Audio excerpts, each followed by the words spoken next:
airline service has been around for 100 years. Surprisingly, there's quite a few facts and secrets many of us don't know about when it comes to flying the friendly skies. We'll show you 10 lesser known things about flight and that passenger plane you are about to board. Until then, stow away your carry-on luggage, put your trays up, and be sure for takeoff. We here at The Richest know you have your choice of video airlines, and we appreciate your business. The bathroom locks. If you're like us, then you try your hardest to avoid using any sort of public bathroom. That includes the facilities found on planes. After all, who knows when was the last time the bathrooms on board were given a proper and thorough cleaning? On shorter flights of a few hours or less, avoiding that bathroom is totally possible.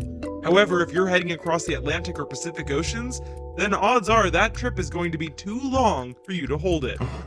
First off, airplane bathrooms are always cramped, like a closet hurtling along several miles above the ground. Second, well, there's the whole cleanliness issue. Finally, there's the issue of privacy. Those doors aren't very sturdy at all, and it turns out that lock is useless. Hearing that little click as you close the door behind you might make you feel a tiny bit safer, but it's all an illusion. You see, anyone can open that door from the outside. Hidden behind the signage on the outside of the door is a latch which can let the crew get in. We guess it's there for emergencies, but just keep that in mind the next time you need to go on your next long-haul flight. Autopilot. Modern airliners have autopilot. We all know this. After entering some data and directions with the push of a button, the flight crew can let the plane's computer do the rest. Now, keep in mind that just because the plane is on autopilot doesn't mean the pilots are napping or sitting back with their feet up. No, even with autopilot on, the crew will always be monitoring the systems and preparing to take over in an instant should the need arise. That said, there are a lot of rumors that pilots use autopilot for takeoffs and landings. That is almost completely false. Regulations vary from country to country, but like the United States, 100% of takeoffs must be done manually. This is because takeoff is the most dangerous time when a sudden loss of power or damage to anything needs to be addressed immediately. Even landings are mostly done by human control, with one pilot reporting that 99% of the time, it will be a human controlling the plane until it touches down. As far as everything in between takeoff and landing, you can bet the autopilot is controlling that almost every step of the way. Pilot meals. So, while the plane is cruising along several miles above the Earth on autopilot, what else is going on in the cockpit? Well, in addition to constantly monitoring the instruments and systems of the plane, the pilots may take in a meal.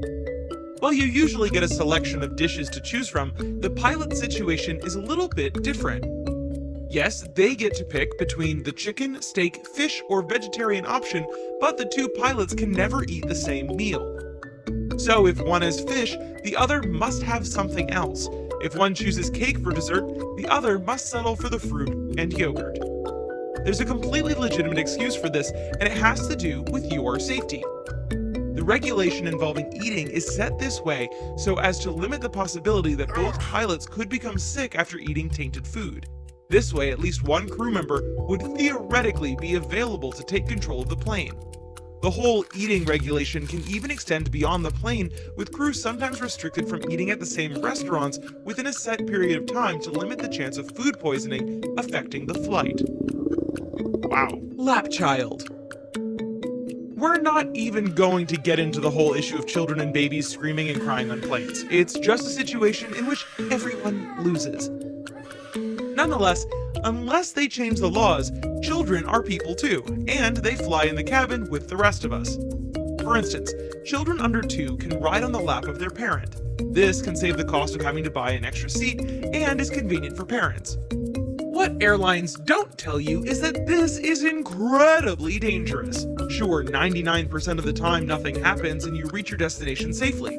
However, should that 1% occur, things will go unbelievably bad for you and your child, and maybe even the rest of the passengers.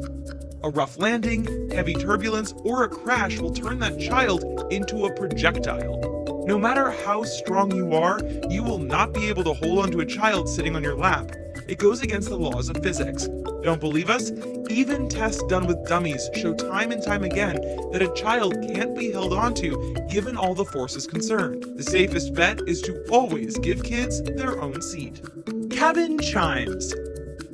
If you've been on a plane, you've heard these countless times. You'll be flying along, trying to figure out why someone picked The Intern as the in-flight movie when the audio gets interrupted by a chime sound.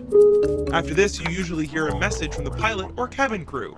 Whether an update of your arrival time or a reminder not to smoke, any messages meant for you or cabin crew are preceded by a chime sound. However, have you ever noticed there are different sounds? You likely hear the single and double chimes the most.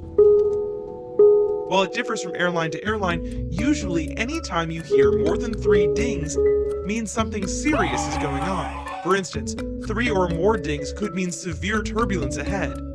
In this instance, you'll likely notice the stewardesses moving quickly to get to their seats.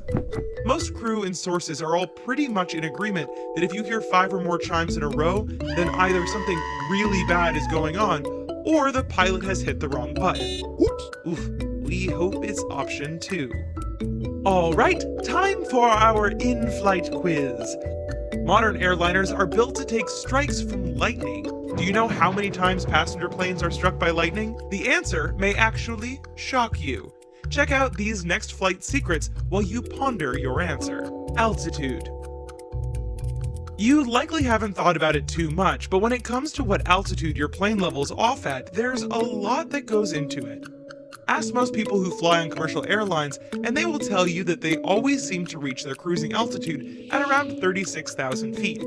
Of course, not all planes can fly at this altitude, or there'd definitely be some crashes. But in all seriousness, there's a method that determines what altitude you fly at. Most modern airliners are capable of flight at around 40,000 feet. So why not take advantage of that?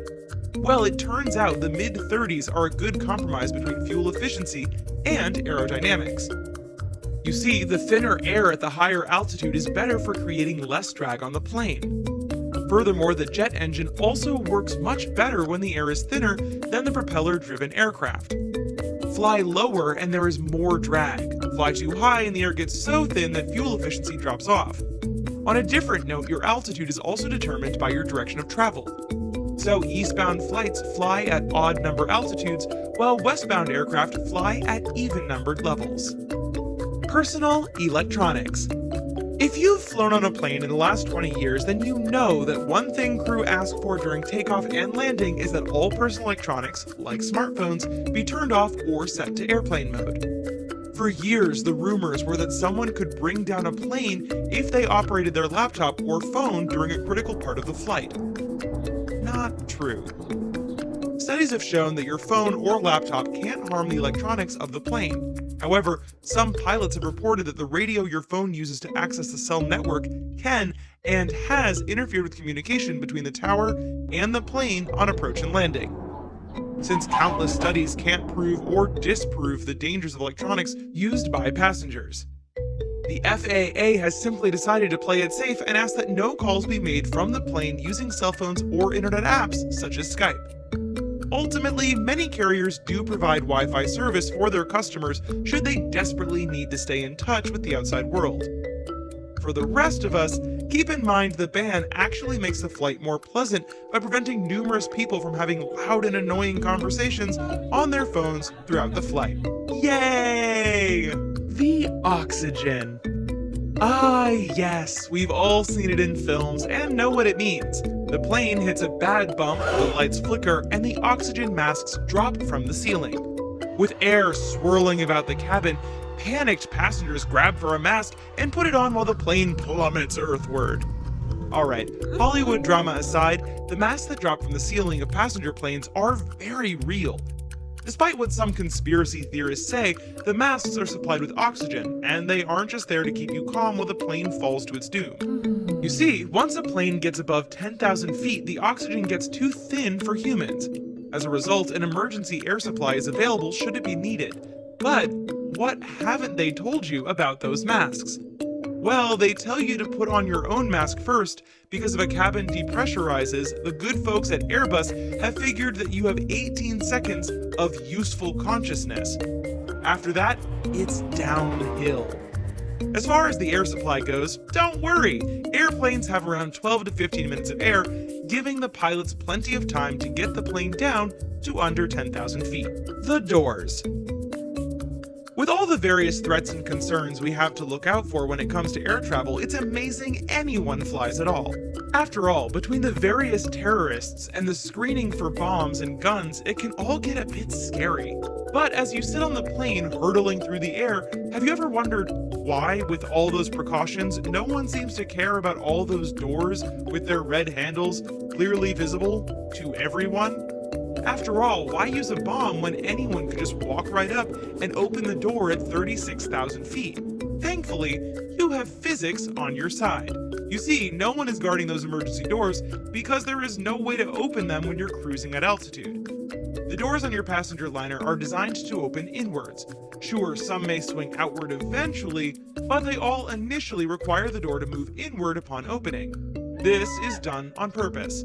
Flying at extreme height, the pressure inside is greater than outside. That means that at cruise altitude, there is around 1,000 pounds per square foot of force pushing against that door. You'd have to be the Incredible Hulk to open that door, and we know that could never happen, because the Hulk flies with the Avengers. Ocean flights. In this day and age, it seems like there's always a way to track someone no matter where they go. After all, Edward Snowden showed us that the government can track our internet and phone use to pinpoint our location. Many cities have cameras nearly everywhere to capture you driving and walking. Even using your credit or debit card is a giveaway. Surprisingly, flying on a plane can get you off the grid, as the sad case of Malaysian Airlines MH370 proves. It turns out that despite all of our technology and radar coverage across the globe, there are large areas over the ocean where planes can't be tracked. The only way to track planes that fly into these black holes is by receiving transmissions and updates sent out by the crew. If no broadcasts are sent, then the whereabouts of the plane is a total mystery. In fact, if another MH370 style disaster were to happen again today, the results would likely be the same. There's just too much of the Earth's surface where radar can't reach. Satellite tracking and minute-by-minute transmissions from planes are planned for the future, but that could take years to implement across the globe. Okay, so do you think you have an idea of how many times planes are hit by lightning? The answer? Around once a year. Of course, not all planes, nor the routes they fly, are the same, so this is just an approximation. Still, have no fear, because modern airliners can handle a blast of lightning with little more than a startling flash and some noise. Well, our flight and video is at an end. We thank you for flying the richest airlines and hope you found our video fun and informative. We have many other videos about planes in flight, so feel free to stick around and learn some more fun facts. Until then, don't forget your luggage and be sure to hit that subscribe button on your way off the plane. We'll see you next time. Bye-bye now. Bye-bye. Bye-bye now. Bye-bye. Bye-bye now. Bye-bye.